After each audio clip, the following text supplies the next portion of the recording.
this English course, that is of spoken English, has been specially designed for the needs of the North Indians or the Hindi speaking population of the country. Now this course of spoken English has been designed in a pyramid method. At the base of the pyramid, you have the sounds of English. Now, how do you understand the sounds of English?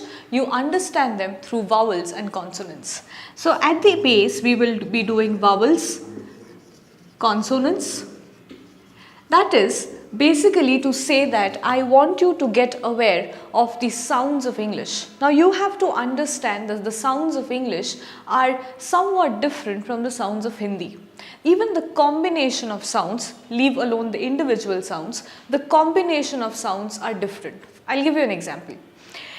English has the word initial cluster, that is school, that is school. But if you go up north, the people speaking in Hindi, you will often find the eastern belt making it is school. Why? Because spelling or pronouncing school at the beginning of the word is often very difficult. So these are certain methods why I want you to, these are certain reasons why I want you to understand the sounds, to be aware of the sounds, to be able to produce the sounds so that you can have a better pronunciation when English is concerned. After this, I would like to go on to words, that is vocabulary. When I say vocabulary, I'll be doing a very basic vocabulary, and throughout the course, I will be trying to give you more and more new words for your usage. Then I will be doing something called stress. Now, you might ask me, what is stress? Now, when I say stress, I definitely do not mean your mental stress or mental pressure. What I basically mean is the amount of force that you put into producing a particular sound, be it in a word or in a sentence. I'll give you an example. For example, if you take the word produce, P-R-O-D-U-S-E, you can divide the word into two syllables, pro and deuce. If you focus on this area and put more of stress in this area, you are saying produce, which is a verb.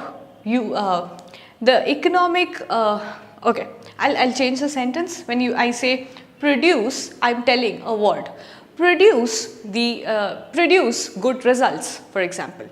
However, when I focus on this part of the word and I say produce, I basically mean a noun. The economic produce of the country has been low. So, you notice that if I change the stress of different parts of different sounds in a part of a word, the entire meaning of the word changes. Now, coming to sentence. What I mean by sentence is, I will be doing parts of grammar with you. When I say grammar, I will not ask you what is a noun, what is a verb, what is a preposition. No. What I'll be doing is, I will be taking SVO, that is subject, verb, object, as the base. And from here, I will break it down further to explain how are words positioned in a sentence. Now, if you understand, if you take any Hindi sentence, for example, मैं घर जा रहा हूँ. In that, you have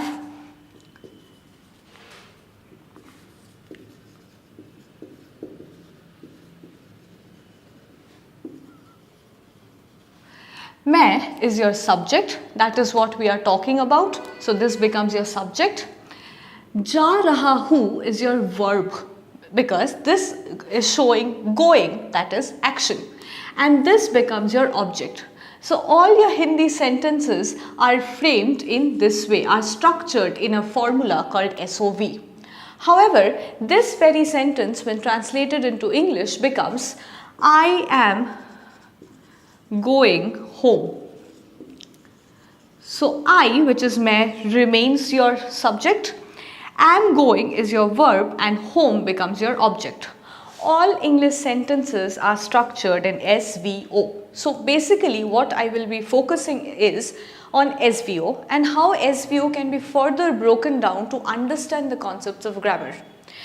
Why I do this? See, if you some of you belonging to the English medium schools have learnt the rules of English grammar.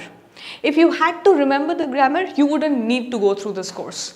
The fact that remembering the rules of grammar takes a long time, that is why I don't want to put you through any more rules. I would rather give you a logical explanation to what exactly happens inside a language.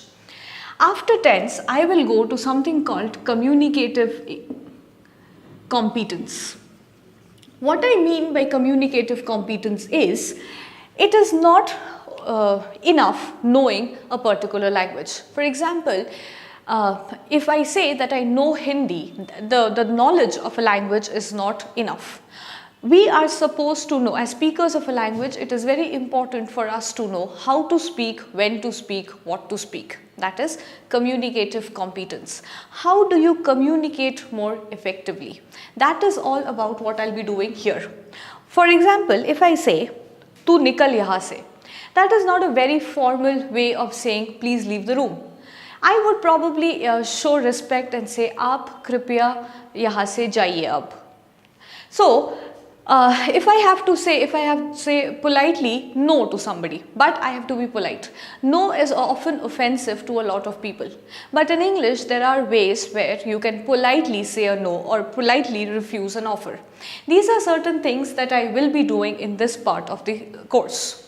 And finally, what I'll be doing is something called MTI or mother tongue influence.